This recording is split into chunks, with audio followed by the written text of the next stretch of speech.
আমি এখন যাচ্ছি পানি আনতে।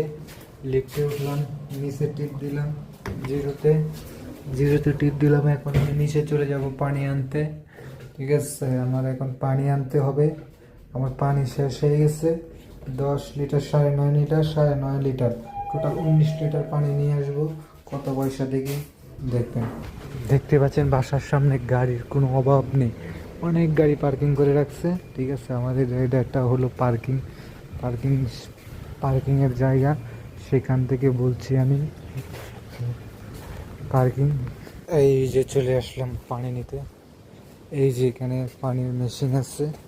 ঠিক আছে, পানির মেশিনে দেখি কত টাকা লাগে এটা ভরতে। এর সাথে দেখুন, এই যে বোতল খুলে নিলাম, পয়েন্টে বসিয়ে দেব। আমার কাছে আছে টোটাল হলো 20, 40, 60, 70, 80, 90, 100, 1 টাকা 20 পয়সা। ঠিক আছে, দেখি কত পয়সা নেই। আমি সবগুলাই দিয়ে দিব।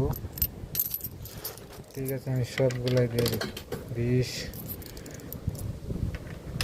40, 60, 80, 100, 110, 110 দিলাম। লাগলে আমি আবার 10 পয়সা পরে দিব। ঠিক আছে, এই যে 110 দেখতেই পাচ্ছেন। দেখি কতটুকু লাগে ভরতে। সময় নেবে, আপনাদেরকে দেখাতে পারবো না এতক্ষণ। সময় তো আপনারাও নিতে পারবেন না, আমি আটকে দেখাবো। এই যে একটা বোতল ভরে গেছে। এখন আমার কাছে আরো 50 পয়সা আছে, তার মানে 60 পয়সা লাগছে। 60 পয়সার কিছু কম লাগছে। দেখি আর আরেকটা বোতল ভরি, তাহলে বোঝা যাবে। আমার সম্ভবত মনে হয় 1 টাকা 20 পয়সা লাগতে পারে আর কি। এটা ভরে নেই, দেখি কি হয়। আপনারা দেখতে থাকেন। এই যে দিয়ে নিলাম, দেখি পয়েন্টে বসছে। দেখি এখন কি হয়। আপনার একটু ধৈর্য ধরুন, দেখি শেষ পর্যন্ত কত টাকা লাগে।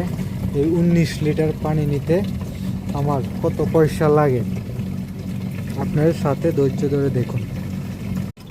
1 টাকা 20 পয়সায় পানি ভরে নাই, কিছুটা বাকি আছে। আরও 10 পয়সা হইলে হয়তো ভরতো। টোটাল আমার 1 টাকা 20 পয়সার পানি এই হলো। ঠিক আছে, ভালো থাকবে।